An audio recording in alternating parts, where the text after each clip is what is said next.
Hello my ഇന്ന് ഞാനിവിടെ വന്നിട്ടുള്ളത് നൈറ്റിംഗ് ക്ലബിൻ്റെ ഒരു പുതിയ വീഡിയോയുമായിട്ടാണ്. ഇന്ന് നമുക്ക് കടുവകളെക്കുറിച്ച് കുറച്ച് കാര്യങ്ങൾ ചർച്ച ചെയ്യാം. എല്ലാവർക്കും നൈറ്റിംഗ് ക്ലബിൻ്റെ ഈ വീഡിയോയിലേക്ക് സ്വാഗതം. മാർജാര കുടുംബത്തിലെ ബിഗ് കാറ്റ്സുകളിൽ പാന്തറി എന്ന വംശത്തിൽപ്പെടുന്ന ബിഗ് കാറ്റ്സുകളിൽ ഏറ്റവും വലിയ ബിഗ് കാറ്റാണ് കടുവ. ഏറ്റവും വലിയ കടുവ എന്നറിയപ്പെടുന്നത് സൈബീരിയൻ കടുവകളെയാണ്. ശരാശരി ഒരു സൈബീരിയൻ കടുവയുടെ കിലോഗ്രാം എന്ന് വെച്ചാൽ 300 കിലോഗ്രാമിൻ്റെ മുകളിലാണ്. എന്നാൽ ഒരു ബംഗാൾ കടുവയുടെ വെയ്റ്റ് എന്ന് വെച്ചാൽ 250 കിലോഗ്രാമിന് മുകളിലാണ്. കടുവയുടെ ഗർജനം 3 കിലോമീറ്റർ അകലെ വരെ കേൾക്കുമെന്നാണ് ഗവേഷകർ വിവരിച്ചിട്ടുള്ളത്.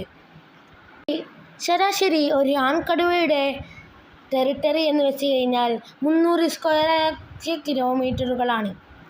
എന്നാൽ ഒരു പെൺകടുവയുടെ ടെറിട്ടറി എന്ന് വെച്ചാൽ 100 മുതൽ 200 ചതുരശ്ര കിലോമീറ്ററുകളാണ്. ഇവയുടെ ബൈറ്റ് ഫോഴ്സ് എന്ന് വെച്ച് കഴിഞ്ഞാൽ 1050 PSI വരും. ഇവയുടെ ടെറിട്ടറി അടയാളപ്പെടുത്തുന്നത് മരങ്ങളിൽ മാന്തി വെച്ചോ മൂത്രമൊഴിച്ച് അടയാളപ്പെടുത്തുകയോ ആണ്. ഇവർ വെള്ളത്തിൽ നീന്താൻ ഒരുപാട് ഇഷ്ടപ്പെടുന്നവരാണ്. ഇവർ മുതലകളെ അടക്കം ഭക്ഷിക്കാറുണ്ട്. ഇവയുടെ 3 ഇരട്ടിയോളം വരുന്ന ഗീറിനെ പിടിച്ച് അതിനെ വലിച്ചു കൊണ്ടുവരാറുണ്ട്. സാധാരണ ഒരു കാടിയുടെ കാടിയുടെ വെയ്റ്റ് എന്ന് വെച്ച് കഴിഞ്ഞാൽ 1500 കിലോഗ്രാമോളമാണ്. ഇവ ചില സമയങ്ങളിൽ ആനയെ വരെ വേട്ടയാടാൻ കഴിയുന്നവയാണ്. വേട്ടയാടുന്ന മാർജാര വംശത്തിൽപ്പെടുന്നവയാണ്. ഇവ പതുങ്ങി നിന്ന് പുല്ലുകൾക്കിടയിൽ നിന്ന് ചാടി ഇരയുടെ മേത്ത് കടിച്ച് ഇരയുടെ കഴുത്ത് ഭാഗത്തിൽ കടിച്ച് ശ്വാസം മുട്ടിച്ചാണ് ഇരയെ തോൽപ്പിക്കാറുള്ളത്.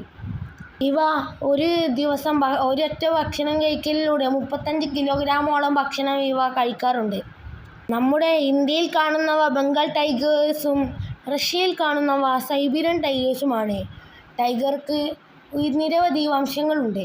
സൈബീരിയൻ കടുവ ബംഗാൾ കടുവയേക്കാൾ വലിപ്പം കൂടാൻ കാരണം അത് മഞ്ഞ് വീഴുന്ന സ്ഥലമായിട്ടാണ്. മഞ്ഞ് വീഴുന്ന സ്ഥലത്തുള്ള ജീവികൾ ഒരുപാട് വലിയ ജീവികളാണ്. അതായത് അവിടെ ചെറിയ ജീവികൾ ഇല്ല എന്നല്ല പറയുന്നത്. സാധാരണ ബ്രൗൺ ബിയേഴ്സിനെ വരെ വേട്ടയാടി ഭക്ഷിക്കാറുണ്ടെന്ന് നിരവധി തെളിവുകൾ വന്നിട്ടുണ്ട്. ഒറ്റ നീന്തലിൽ 9 കിലോമീറ്ററോളം നീന്താൻ കഴിയും. ഇവ വെള്ളത്തിൽ ഇരിക്കാൻ ഒരുപാട് ഇഷ്ടപ്പെടുന്നവയാണ്. നഖങ്ങൾ വളരെയധികം പ്രത്യേകത നിറഞ്ഞതാണ്.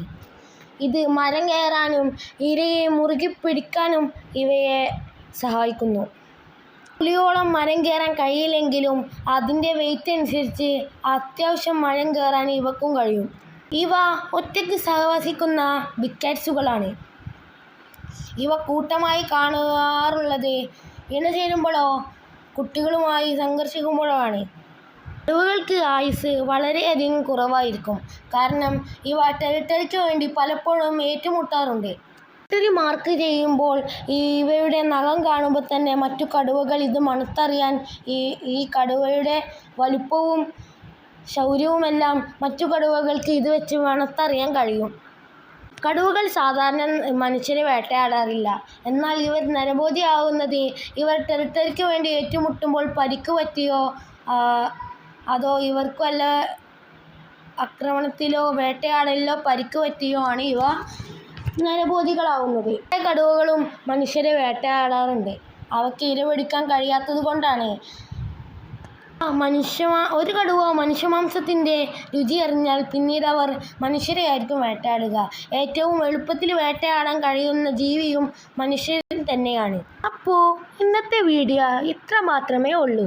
ഇനിയും ഇതുപോലുള്ള വിവരങ്ങൾ അറിയാനും ഇതുപോലുള്ള വിവരങ്ങൾ അറിഞ്ഞ് മനസ്സിലാക്കാനും നിങ്ങൾ നാച്ചുറൽ ഹബ് എന്ന ഈ യൂട്യൂബ് ചാനൽ സബ്സ്ക്രൈബ് ചെയ്ത് കൂടെ കൂടിക്കോളൂ.